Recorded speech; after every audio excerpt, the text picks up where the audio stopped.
നമസ്തേ.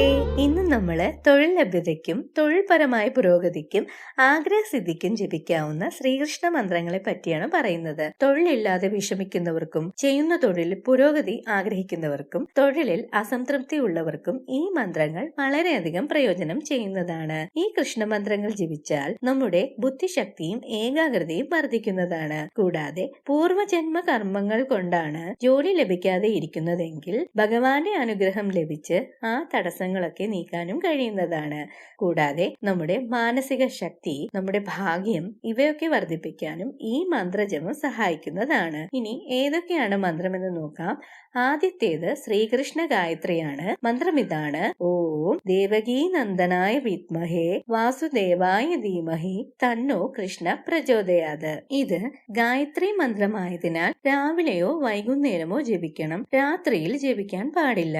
ഈ മന്ത്രത്തോടൊപ്പം ഭഗവാന്റെ രാജഗോപാല മന്ത്രം കൂടെ ജപിക്കേണ്ടതുണ്ട്. മന്ത്രം ഇതാണ്: ഓം ക്ലീം കൃഷ്ണായ ഗോവിന്ദായ ഗോപീജന വല്ലഭായ സ്വാഹ.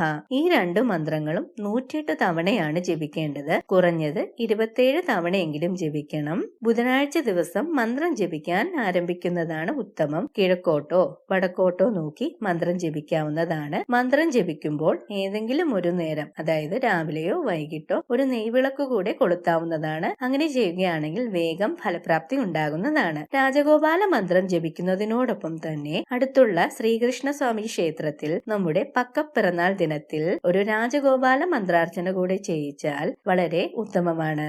ഇങ്ങനെ തുടർച്ചയായി ഈ മന്ത്രജപം തുടരുന്നതിലൂടെ നമുക്ക് തൊഴിൽ തടസ്സം, തൊഴിൽ സ്ഥലത്തെ മാനസിക ശാരീരിക ക്ലേശങ്ങൾ ഇവയെല്ലാം കുറയുകയും വിദ്യാർത്ഥികൾ ജപിക്കുകയാണെങ്കിൽ അവരുടെ അലസതയൊക്കെ മാറി പഠനത്തിൽ കൂടുതൽ ശ്രദ്ധ കേന്ദ്രീകരിക്കാനും സാധിക്കുന്നതാണ്. എല്ലാവർക്കും ശ്രീകൃഷ്ണ ഭഗവാന്റെ അനുഗ്രഹം ഉണ്ടാകട്ടെ. ഇന്നത്തെ വീഡിയോ ഇഷ്ടമായാൽ ലൈക്ക് ചെയ്യാനും സബ്സ്ക്രൈബ് ചെയ്യാനും മറക്കല്ലേ. മറ്റൊരു വീഡിയോയുമായി അടുത്ത ദിവസം കാണാം. എല്ലാവർക്കും നന്ദി, നമസ്കാരം.